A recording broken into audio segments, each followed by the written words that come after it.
The morning the sea itself seemed to tear open, the men on the steel deck felt the shock before they heard the sound, a deep physical punch that traveled through bone and muscle, through the soles of their boots and into their chests, as if the ocean had briefly decided to roar back at the sky. The battleship was USS Iowa, hull number BB-61, and on that day she was doing what she had been designed to do, better than almost any other machine ever built by human hands. Her great guns had spoken, and history, long, complicated, and astonishing, was speaking with them. Iowa's story did not begin with thunder, though.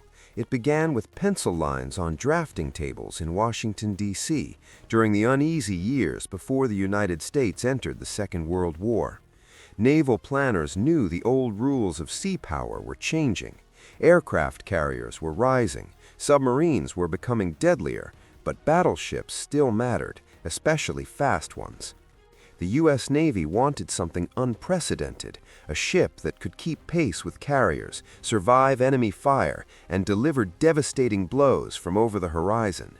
The result was the Iowa class, sleek by battleship standards, heavily armored, and terrifyingly armed. When Iowa was launched in August 1942, she was already a symbol of American industrial might. Over 45,000 tons of steel, 9 16-inch guns capable of hurling shells weighing as much as a small car, more than 20 miles, and engines powerful enough to push her past 33 knots, faster than many destroyers. She was a paradox, elegant lines married to brute force. Her first wartime missions were shaped by strategy rather than spectacle. In the Atlantic, Iowa served as a shield for President Franklin Roosevelt himself, carrying him safely to meet Allied leaders in Tehran in late 1943. That journey alone was remarkable. The President of the United States crossing submarine-infested waters aboard the most powerful battleship afloat. For the crew, it was a reminder that their ship was not just a weapon, but a vessel of national trust. Soon after, Iowa was sent to the Pacific, where the war was being decided island by island.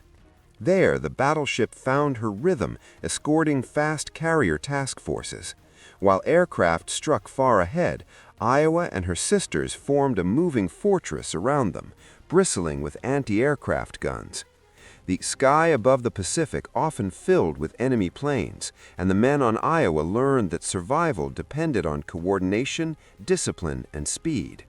Radar contacts turned into shouted orders became fire, fire became smoke, falling debris, and silence. Yet the most unforgettable moments came when Iowa's main guns were unleashed.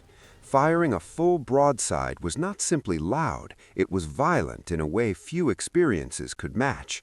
The blast could flatten men if they were standing too close without protection. Windows shattered miles away. The sea itself recoiled, leaving massive white scars where shells slammed into the water. Each salvo was both precision and chaos, guided by complex fire control systems, but powered by raw explosive force. As the war moved closer to Japan, Iowa bombarded enemy positions on islands and coastal installations. She also faced a threat no amount of armor could fully stop: kamikaze attacks. Suicide pilots dove at American ships with desperate determination.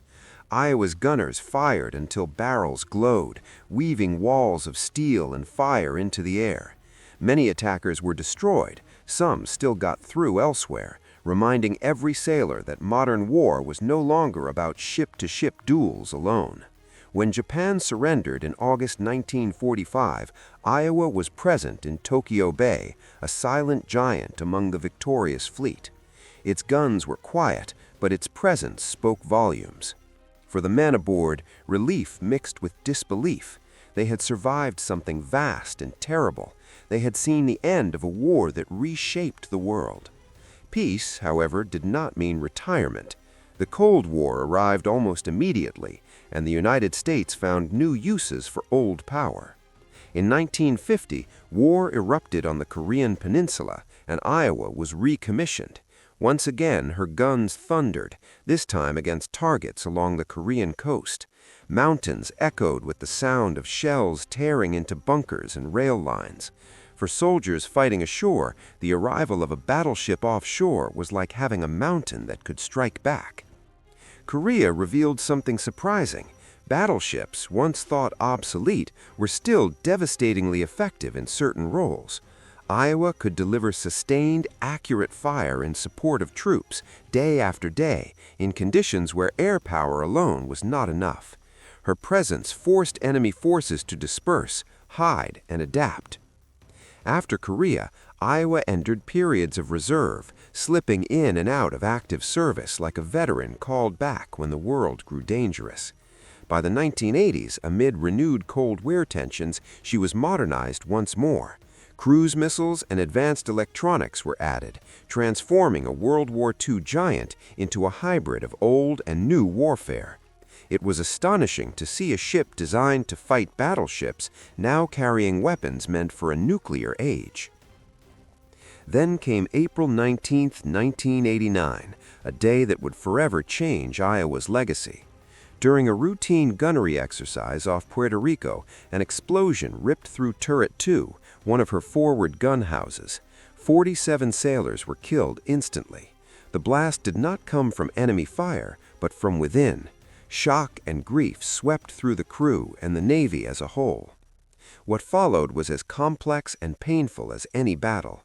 Investigations, accusations, and public scrutiny unfolded. Early explanations blamed a sailor. Later reviews challenged those conclusions, pointing instead to technical failures and procedural issues. The truth was tangled, and for the families of the dead, no answer could fully heal the loss. Iowa, the indestructible symbol, was suddenly fragile, marked by tragedy born not of war, but of human and mechanical limits. After the turret explosion, Iowa's days as an active warship were numbered. She was decommissioned in 1990, her long career drawing to a close as the Cold War itself began to thaw. But she did not end in silence or scrapyards. Instead, Iowa became a museum ship, preserved so future generations could walk her decks, stand beneath her guns, and feel the scale of what she represented. Today, visitors stepping aboard Iowa encounter more than steel and rivets. They encounter layers of time. The polished brass and narrow passageways whisper of young men far from home. The massive turrets loom like monuments to an age when nations believed that bigger guns meant greater security. Plaques and exhibits tell stories of heroism, fear, routine, and loss. For an American audience, Iowa's story resonates because it mirrors the nation's own 20th century journey.